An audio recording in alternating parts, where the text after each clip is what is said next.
은혜를 베푸시는 분이십니다. 9박 10일의 일정이었는데 여행이 아마 버스를 탄 총 거리를 계산하니까 3,500km를 탔습니다. 터키라는 나라가 우리나라 남북한을 합한 것에 3.8배가 된다고 하니까 거의 4배가 되는 큰 땅인데 전에 그 터키를 여행했을 때 가지 아니했던 곳을 주로 갔습니다.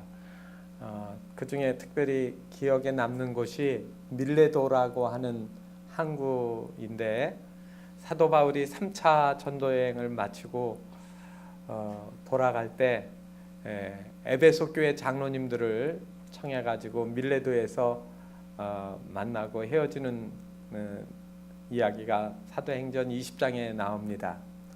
그런데 그곳에서 성령께서 사도 바울이 예루살렘으로 돌아가면 어떠한 고난이 있을 것인지를 미리 다 선지자를 통해서 교회가 알고 있었습니다. 그래서 예루살렘에서 박해와 환난이 기다리고 있으니까 바울 사도에게 성도들이 가지 말라고 간곡히 붙잡습니다.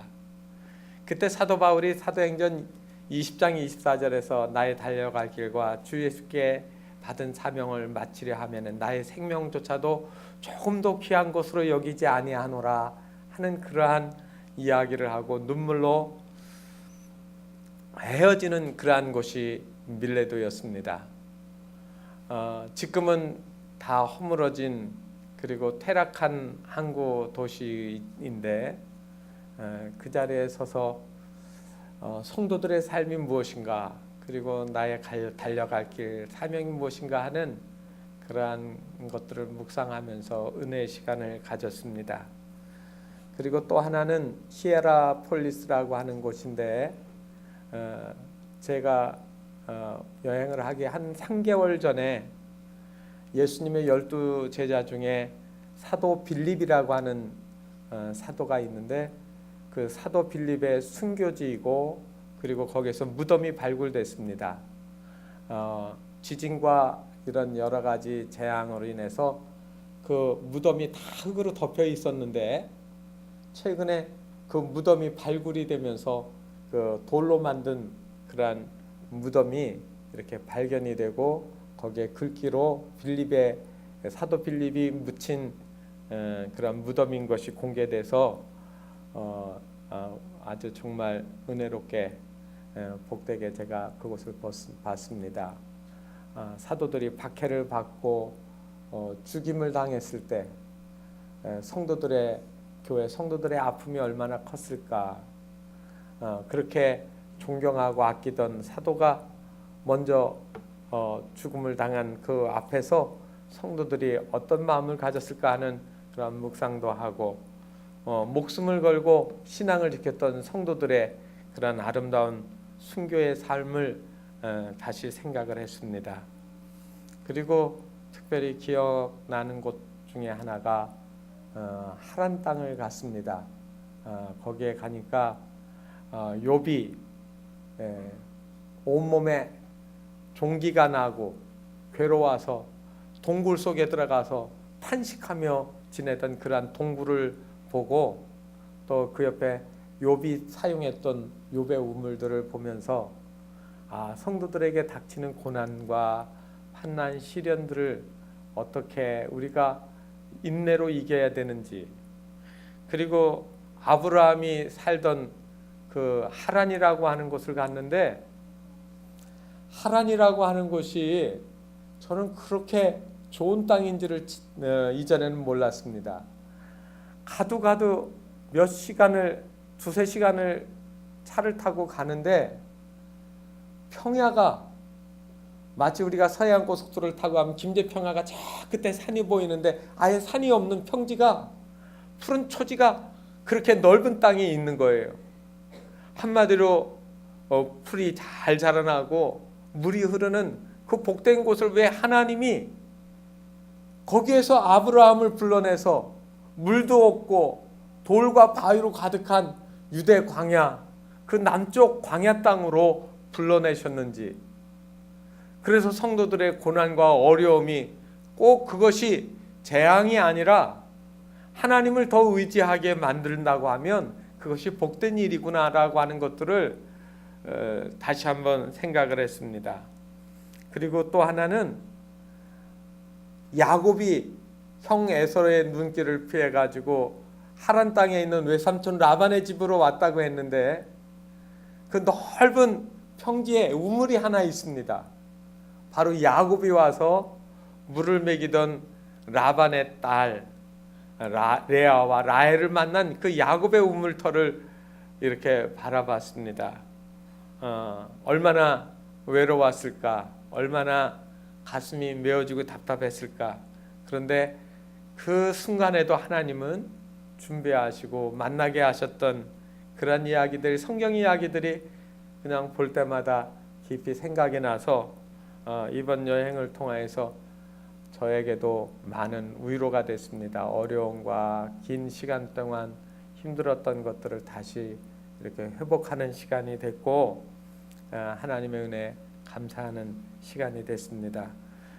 그동안 기도해 주었던 모든 성도들의 사랑도 감사드리고 또 우리 박 집사님 하나님께서 부르셨지만 성도들이 슬픔 중에도 잘 하나로 이렇게 도와서 이겼다라고 하는 것이 바로 성도들의 삶, 순례자의 삶, 믿음의 삶의 아름다운 모습이고 또 하나님이 복된 은혜를 더하여 주시라고 믿습니다. 스위스에 한 어린 아이가 태어났습니다. 아버지의 나이가 70세의 아들을 낳은 거예요. 그리고 그 아버지는 아들을 낳고 단 3달 후에 세상을 떠났습니다. 그 아기의 이름은 폴 트루니에라고 하는 아기였습니다. 그리고 그 아이가 성장해서 6살이 되었을 때 어머니가 암으로 돌아가셨습니다. 6살에 고아가 된 겁니다. 그래서 이 아이는 누구에게 맡겨지냐면 외삼촌에게 맡겨지는데 외삼촌은 어떤 사람인가 하면 알코올 중독자에다가 사냥꾼입니다. 집에 총이 있는데 술에 취하면은 총을 쏴댑니다. 어린아이가 그 집에서 자라나면서 매일같이 마음이 불안하고 초조하고 두려움에 사로잡혀 살아갑니다. 이 아이의 아버지는 목사님이셨는데 3달 만에 돌아가셨고 어머니는 6살 때 돌아가신 거예요. 그래서 이 아이가 나중에 성장해서 책을 썼는데 그 시절에 자기의 삶에 대해서 두려움과 공포 그리고 누구도 만나고 싶지 않았던 자기의 삶에 대해서 자폐적인 인생이라고 그렇게 설명을 했습니다. 그러면서 자기가 어떻게 이 자폐아적인 그러한 삶에서 벗어나게 되어지는지를 이야기를 합니다. 그가 16살 되었을 때 고등학교를 들어갔는데 그때 선생님을 만납니다. 헬라어 선생님이었던 졸디부아라고 하는 선생님을 만납니다. 이 선생님은 이 폴이라고 하는 학생을 데려다가 자기 집에 데려다가 이야기도 하고 밥도 같이 먹고 그리고 그 학생에게 자기가 보고 싶어 보았던 좋은 책들을 보며 읽게 만들어 주었습니다. 선생님의 격려 때문에 이 폴이라고 하는 학생은 점점 갇혔던 울타리에서 벗어나 세상을 보게 되었고 그리고 기도를 통하여서 하나님을 만나게 되었습니다. 이 졸디부아 선생님은 이 폴 트루니아에게 하나님의 사랑 그리고 그리스도 안에서의 평화를 가르쳐 주었던 것이죠. 나중에 이 폴은 잘 성장해서 제네바 대학에 들어가게 되어지고 그리고 거기서 학생회장을 지내게 됩니다. 그리고 나중에는 의대에 진학을 하고 나서 의사가 되었습니다. 이분은 심리학이나 정신 분야에 탁월한 서적들을 많이 썼습니다. 그래서 최근에 한국말로도 이분의 책들이 많이 번역이 되고 있는데, 성서와 의학, 폴 트루니에의 치유, 고통보다 깊은, 그리고 인생의 계절들, 기독교 심리학, 서로를 이해하기 위하여, 강자와 약자, 모험으로 사는 인생, 너무나 많은 좋은 책들을 지금도 써내고 있는 분입니다. 그러면서 그의 책들의 서문에 보게 되어지면 자기를 어둠 속에서 빛 속으로 끌어내 주었던 디졸브와 선생님에게 드리는 감사의 글귀가 꼭 들어있는 것을 보게 됩니다. 여러분, 한 사람의 인생을 변화시켜 놓게 되어질 때, 그에게 생명의 빛이 들어가게 되어졌을 때 얼마나 놀라운 변화들이 일어나는지요. 헨리 나우엔이라고 하는 신학자가 책을 썼는데, 책 제목이 무엇이냐면 상처받은 치유자라는 책이 있습니다. 상처를 많이 받았습니다. 그런데 지금 치유받았다는 말입니다. 전에 제가 같이 신방을 다녔던 전도사님이 있습니다. 그분은 지금은 이제 목사님이신데, 이군자 전도사님이 같이 저하고 같이 신방을 다니는데, 어느 한 집에 들어가니까 악령이 역사하는 그런 자매가 있었습니다. 귀신이 들어가 있어서 가족 식구들조차도 그 자기의 식구인데도 불구하고 그를 돌봐주기가 어려워서 교회에 신방을 요청을 했습니다. 그래서 전도사님하고 갔는데 눈을 날카롭게 쳐다보면서 이렇게 얘기했습니다. 너희들도 죄졌잖아. 너희들도 죄인이잖아. 너 죄가 뭔지 알아? 소리를 지르기 시작했어요. 순간 저도 당황을 했습니다. 예배를 드리려면 보통은 교인들을 상대로 해서 예배를 하니까 같이 찬송하자면 찬송하고 성경 보자면 성경 보는데, 이 사람은 예배를 거절하는 거예요. 그리고 쳐다보면서 너희들도 죄인이잖아.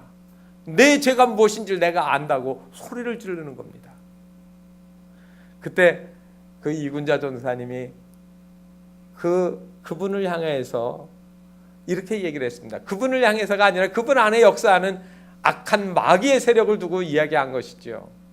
그래, 나는 죄인이다. 그렇지만 죄인을 예수님께서 사해 주셔서 용서받은 죄인이다. 그렇게 이야기를 했습니다. 그리고 잠잠하라고 소리를 질렀습니다.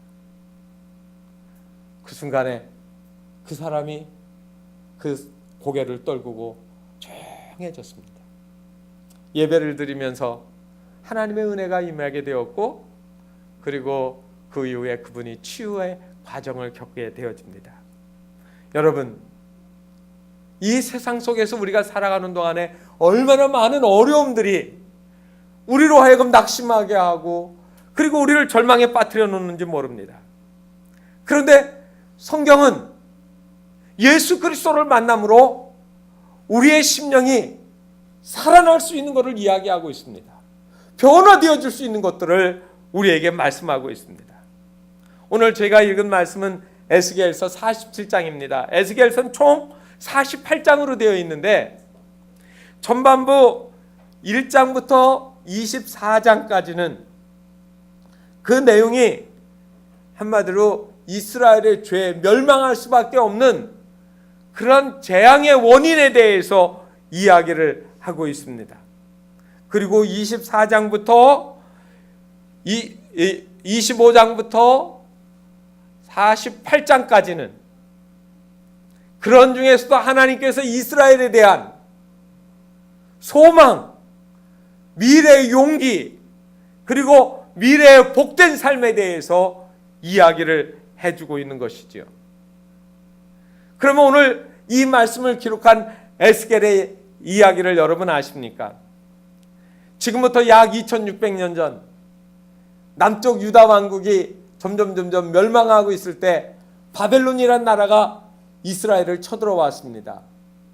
침공해 와서 그 나라에서 똑똑하고 잘생긴 1만여 명이나 되는 젊은이들을 포로로 끌고 갔습니다. 그때 25살 난 에스겔이란 청년이 끌려갑니다. 부모를 떠나고 형제들을 떠나고 한마디로 그의 인생은 노예와 같은 인생입니다. 그런데 하나님은 그 포로로 끌려간 이스라엘 사람들을 위해서 바로 이 에스겔 청년을 불러가지고 소망을 이야기하고 용기를 북돋워 주게 합니다. 그의 나이 30세에 그는 하나님의 종으로 노예 생활로 시달리는 백성들을 위로하고 격려하기 시작했습니다. 그런데 이게 웬일입니까? 이 바벨론이 다시 예루살렘을 공격을 해서 예루살렘을 완전히 멸망시켰습니다. 그러면서 남쪽 유다 왕국의 마지막 왕인 시드기야 왕을 사로잡아 가지고 두 눈을 뽑고 쇠사슬로 쇠고랑을 채워서 포로로 바벨론으로 끌고 왔다는 이야기입니다. 성은 다 불탔고 사람들은 뿔뿔이 다 흩어졌습니다. 그 아름답던 성전은 온데간데 없어졌다고 했습니다. 나라가 없어지고 말았습니다. 돌아갈 나라가 없어요. 그 아픔 가운데서 에스겔 선지자는 기가 막혔습니다. 그런데 설상가상으로 그때 무슨 일이 일어나냐면 결혼을 했었는데 아내가 또 세상을 떠납니다. 그동안 그가 이야기했던 소망과 용기, 미래 이런 것들은 다 어디로 갔겠습니까? 절망 중에 낙심할 수밖에 없었던 그에게 하나님의 은혜가 임하기 시작했습니다. 오늘 성경 말씀에 보게 되어지면 바로 그 소망을 이야기하고 미래를 이야기했던 이 에스겔 선지자가 낙심하게 되어지고 절망에 빠지게 되었을 때 하나님은 그에게 한 환상을 보여주기 시작했습니다. 오늘 내용을 보게 되어지면 이런 내용입니다. 그가 어느 날 기도 중에 있었는데 놋같이 빛난 사람 하나가 손에 삼줄과 측량하는 장대를 가지고 에스겔을 이끌고 성전으로 갑니다. 지금 에스겔은 어디에 있습니까? 바벨론 땅에 있습니다. 오늘날 저 이란, 이라크에 있는 먼 곳에 있어요. 그런데 그 하나님의 사자가 환상 중에 에스겔을 데리고 성전으로 가는 겁니다. 성전은 어디에 있죠? 예루살렘에 있습니다. 이제 더 이상 예루살렘은 갈 수가 없는 곳. 그 성은 다 허물어졌고 거기에 사람들은 없어져서 짐승들만 거주하는 곳인데 하나님의 사자가 에스겔을 환상 중에 예루살렘 성전으로 데려간 것입니다.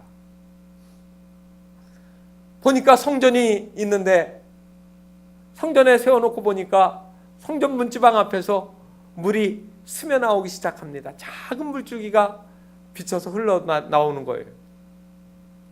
그래서 여기 성경 말씀에 보면 한척, 천척이라는 말이 나오는데 이 천척은 대략 길이가 얼마냐면 550m입니다. 550m를 성전문에서부터 따라서 나가보니까 그 흐르던 물의 양이 많아졌습니다. 발목까지 찼습니다. 또 천척 550m 정도를 더 나가니까 이번엔 그 물줄기가 무릎에 찼습니다.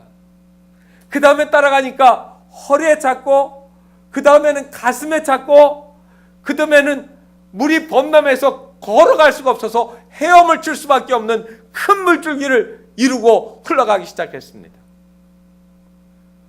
에스겔이 환상 중에 그 물줄기를 계속 따라가 보니까 물이 흘러가면서 여러분 텔레비전에 보면 갑자기 물이 확 흘러가면서 주변에 아파트가 지어지고 빌딩이 들어서고 차들이 흘러가고 유람선이 나가는 그런 모습을 그려놓은 것처럼 그 물줄기가 가는 곳마다 시들었던 죽었던 나무들이 확 가지를 피며 꽃이 피고 열매가 맺히는 거예요.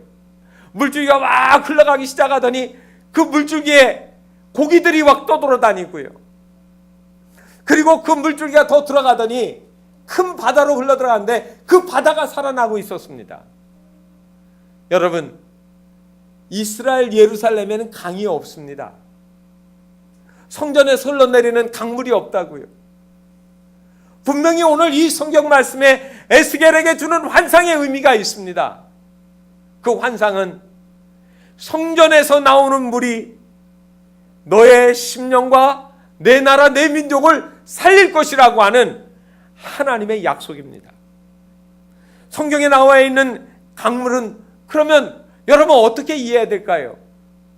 어떻게 보면 성경의 이야기는 물의 이야기입니다. 창세기에 나와 있는 에덴 동산을 이야기하면 여러분 4개의 강물의 이야기가 나옵니다. 비손, 기온, 히데겔, 유브라데 강. 여러분 그 강이 흐르는 곳, 이번 여행을 하면서 많은 성서 지리학자들이 에덴 동산이 어디 있을까 찾으러 오면서 유프라데 강과 티그리스 강의 상류가 바로 이 터키 북동쪽에 있는 하란 땅에 있거든요. 그러니까 그곳 어디지 않을까 하고 찾아보는데 그 강은 어디에도 보이지 않고 찾을 수가 없습니다. 그러나 분명한 것은 강이 범람하고 물줄기가 흐르는 곳이 그렇게 비옥하다는 사실이에요. 한마디로 하란 땅은 복된 땅이었더라고요. 그런데 여러분 이 생명의 강, 에덴 동산에서 생명을 풍성하게 해주는 이 강이 요한계시록 여러분 22장 1절 2절에 보면 만국을 소성케 하는 생수의 강물로 다시 나타나고 있습니다. 다시 말하면 성도들의 삶은 에덴에서 살다가 쫓겨났지만 다시 에덴으로 들어가는, 그 에덴은 하나님이 계시는 곳 천국을 의미하는데 생수의 강이 흘러 넘치는 곳으로 요한계시록 22장은 설명을 하고 있었습니다. 한마디로 하나님은 예루살렘에 살던 이스라엘 백성들이 지금 포로로 고난을 받고 어려움과 시련을 겪고 있지만 다시 생수의 강이 흘러넘치는 예루살렘으로 돌아가게 되어질 것임을 이야기하는 것입니다. 그래서 성도들의 삶은 나그네와 같고 순례자와 같이 이 세상을 살아갑니다. 여기에 즐거움도 있고 아픔도 있고 고통도 있고 그리고 많은 희노애락이 다 섞여 있지만 이 세상에서 영원히 사는 존재들이 아니라 오늘이 끝나면 우리는 내일 영원한 천국으로 들어가게 되어주는 하나님의 백성들인 것을 이야기해 주는 겁니다. 포로 귀환 이후에 스가랴 선지자가 에스겔 47장과 동일한 환상을 예언했는데 스가랴서 14장 8절에 보면 그날의 생수가 예루살렘에서 솟아나서 절반은 동해로 절반은 서해로 흐를 것이다. 여름에도 겨울에도 그러하리라 그랬습니다. 여러분 여름에도 겨울에도 그러하리라. 생수의 강이 흘러넘친다. 우리가 생각할 때는 그냥 별로 대수롭지 않은 말이지만 이 이스라엘 땅에는 여름에는 비가 오지 않습니다. 터키도 마찬가지입니다. 여름에는 다 말라 죽어요. 그런데 오늘 성경에 보면 스가랴서 14장 8절에 있는 말씀처럼 여름에도 겨울에도 그러하리라는 얘기는 그 좋은 생수의 강이 흘러넘치는 곳에는 마르지 아니하는 영원한 생수가 흘러넘치는 복된 땅임을 이야기해 주고 있습니다. 그러면 여러분 그 복된 생수의 강물은 무엇을 말할까요? 신약에 오게 되어지면 예수님께서 요한복음 4장 14절에 나는 생수의 근원이라고 예수님 말씀하십니다. 요한복음 7장 38절에 보면 성도들에게 생수의 강이 흘러넘칠 것임을 이야기합니다. 수가성 사마리아인 여인에게 영원히 목마르지 않는 생수의 물이 곧 나라고 이야기합니다. 여러분 그러면 예루살렘 성전은 어디고 생수의 강물이 무엇인지 아마 여러분 정리가 되었을 겁니다. 생수의 강은 예수 그리스도예요. 성전은 예루살렘에 있는 그 성전이 아니라 오늘 하나님을 믿는 성도들이 주님을 만나는 교회, 그리고 이 예배를 통하여 생명의 물줄기가 저와 여러분의 심령 속에 흘러들어갈 때 하나님의 말씀이 우리에게 위로가 되고 용기가 되고 미래가 되고 꿈이 되어진다라고 하는 사실입니다. 그러므로 여러분 오늘 여기 성경에 나와 있는 이 성전에서 흐르는 생명의 물이 성도들의 심령을 살려주고 복되게 하는 것입니다. 이 물줄기가 흘러들어갈 때마다 죽어가는 영혼들이 살아납니다. 우리 사순절 고난주간을 지나고 있습니다. 그리고 또 우리는 부활절을 맞이할 것입니다. 여러분, 이 사순절과 고난주간 부활절의 의미가 무엇일까요? 제일 중요한 것은 예수 그리스도께서 우리를 위하여 십자가에서 죽으셨다는 거예요. 우리의 죄를 용서해 주시고 하나님의 자녀가 되게 해주시고 하나님의 백성으로 삼아주셨다는 거예요. 이 은혜가 우리 안에 넘쳐야 된다는 사실입니다. 십자가에서 흘러넘치는 그 보혈의 피가 우리의 마음속으로 들어와 그것이 발목에 차고 무릎으로 차고 허리에 차오르고 가슴으로 차다가 우리의 온 인격, 우리의 온 삶을 다 덮어놓는 것이죠. 처음에는 그저 교회를 왔다 갔다 하는 출석하는 정도였는데 고난을 당하고 때로는 감사한 일을 당하고 기쁜 일을 당하면서 내가 의지하고 감사하고 하나님 앞에 나갈 수 있는 것밖에 없구나. 그 다음에 그 고난 중에서 하나님 앞에 무릎을 꿇습니다. 그 다음에 그 물이 더 차오르고 나면 그 다음에 내가 받은 은혜 때문에 하나님을 어떻게 섬길 것인가. 허리에 차오르는 물은 허리에 띠를 띠고 봉사하고 섬기는 겁니다. 그 다음에 그 섬김을 통하여서 내 가슴 속에 넘치는 감사, 성령의 충만함이 임하기 시작하고 성령의 충만함이 임하기 시작할 때 우리는 은혜의 깊은 강물 속을 헤엄치게 되어지는 것이죠. 여러분, 이 강물이 흘러넘치는 곳마다 살아납니다. 여러분들이 예수 그리스도의 살아나심과 나를 위하여 십자가에 죽으신 예수님이 구원하신 것들을 누리게 되어질 때 어머니로부터 아버지로부터 자식에게 아들 딸에게 그리고 이웃에게 가족들에게 이 구원의 기쁨이 흘러 들어가기 시작한다는 말입니다. 변화의 역사들이 일어납니다. 여러분, 우리나라는 정말로 어려웠던 나라였습니다. 제가 터키를 가보면서 그 100년, 200년 전, 어떤 건 400년, 500년에 진 호화찬란한 건물들을 봤습니다. 조금만 유적이 있는 데 가보면 그 웅장한 건물들이 지금도 남아있는 원형극장의 터들이 얼마나 큰지, 어떤 곳은 2만 명이 들어갈 수 있는 아주 커다란 극장들을 곳곳에 다 만들어 놨습니다. 그런데 그것이 다 허물어졌지요. 그리고 그곳 사람들은 가난한 사람들이 많았습니다.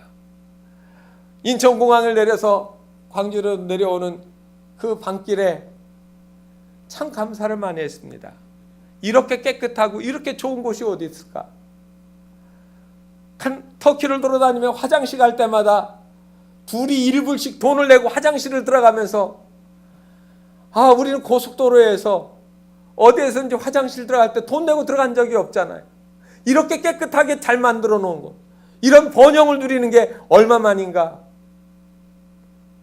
불과 수십 년 전만 해도 우리가 돌아다니면서 미군 뒤를 쫓아다니면서 김미 캔디, 김미 껌, 김미 초콜릿 하면서 쫓아다니며 이야기하던 때가 언제인데 지금 이렇게 호화롭게 사나? 이번 주에 아마 서울에서 세계 핵 안보 정상회의를 하지요. 전 세계 53개국의 정상들이 모여가지고 회의를 한다고 합니다. 이런 건 아무 나라나 하는 것이 아니죠. 하나님이 왜 이 나라에게 이렇게 중요한 일들을 주시고 이런 복을 주셨을까? 여러분 생각해 보셨습니까? 대한민국 혼자 잘 먹고 잘 살도록 하나님이 만들어 주셨을까요? 단기간에 이렇게 경제 성장을 이루고 세계 10대 무역국이 되어졌습니다. 여기에는 우리에게 하나님이 주신 거룩한 부담감이 있다고 저는 생각합니다. 짧은 시간에 얼마나 많은 한국교회가 복을 받았고 복음을 받아들였는지. 그런데 어느 순간부터 한국교회가 원동력을 잃어가기 시작했습니다. 예수 그리스도의 보혈의 뜨거운 피를 상실하고 있는 거예요. 내 안에 들여온 물들이 고여가지고 내 안에서 넘쳐 흐르지 아니하고 썩어 들어가고 있다는 사실입니다. 이제는 예수 그리스도의 보혈의 피가 구원받은 감격과 은혜가 예수 그리스도를 믿지 아니하는 수많은 사람들에게 흘러넘쳐가면서 오늘 성경에 나오는 말씀처럼 강물이 흐르는 곳마다 바다의 물이 살아나고 주변의 식물들이 살아나고 꽃이 피는 것처럼 이 대한민국의 교회를 통하여서 수많은 영혼들을 구원하고 살려나가는 역사들이 일어나야 되지 않겠습니까? 이 사순절과 고난주간, 여러분, 우리는 내게 주신 그리스도의 보혈의 능력과 은혜로 말미암아 수많은 사람들에게 예수 생명을 전해야 될 것 아니겠습니까? 병원에서 죽어가는 사람, 피가 모자란 사람에게 수혈을 합니다. 생명의 피를 주면 죽어가던 사람이 다시 살아납니다. 하나님이 우리에게 이 고난주간을 통하여서 우리에게 부탁하시고 명하시는 말씀이 있다고 하면, 내가 너를 위하여 피 흘려줄 테니 너는 그 피의 생명을 또 다른 사람에게 전하라고 하는 명령일 것입니다. 오늘 성경에 보게 되어지면 강에 대한 이야기가 나옵니다. 오늘 이 강들은 어떠한 강들입니까? 말랐던 강들입니다. 고기가 없던 강입니다.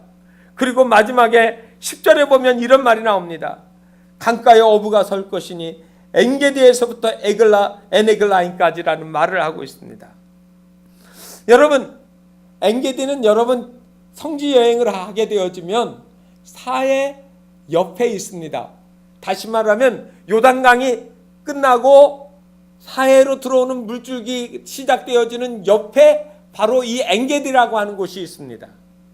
엔게디라고 하는 이 지명은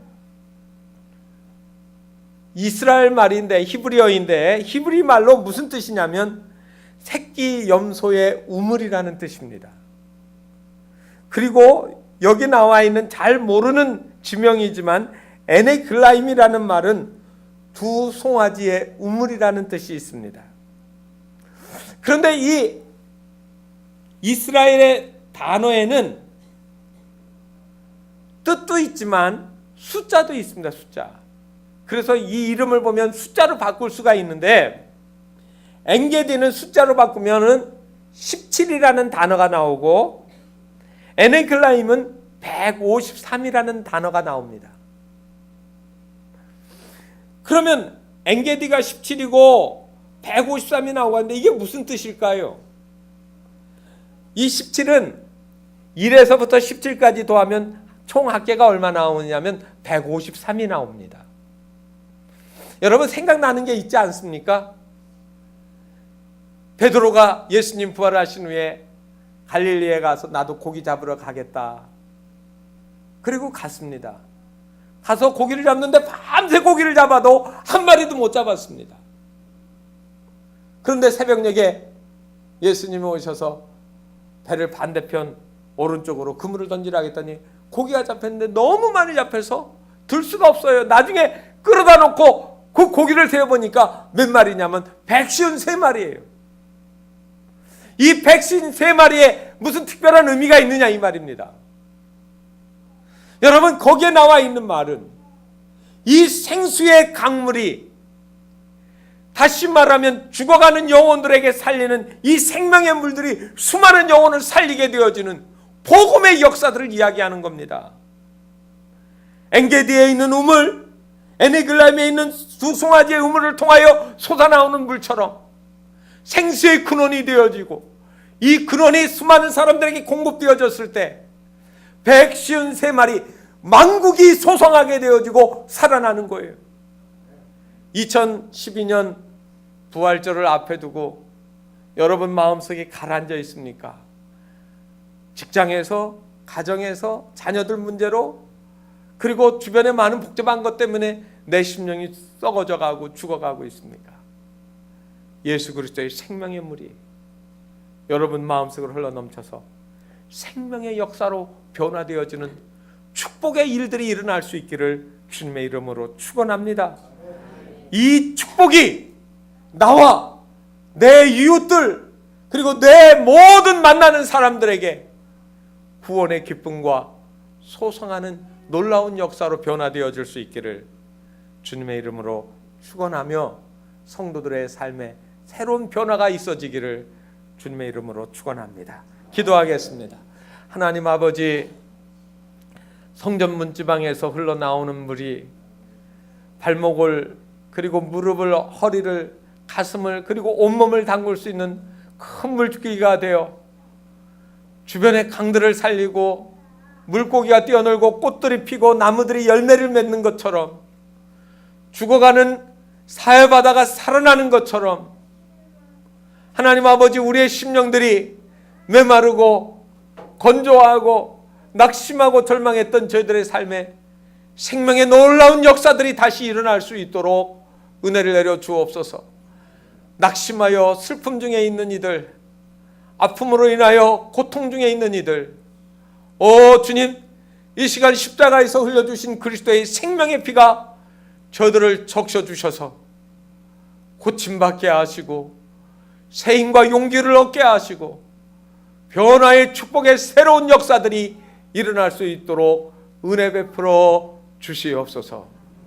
예수 그리스도의 이름으로 간절히 기도드리옵나이다.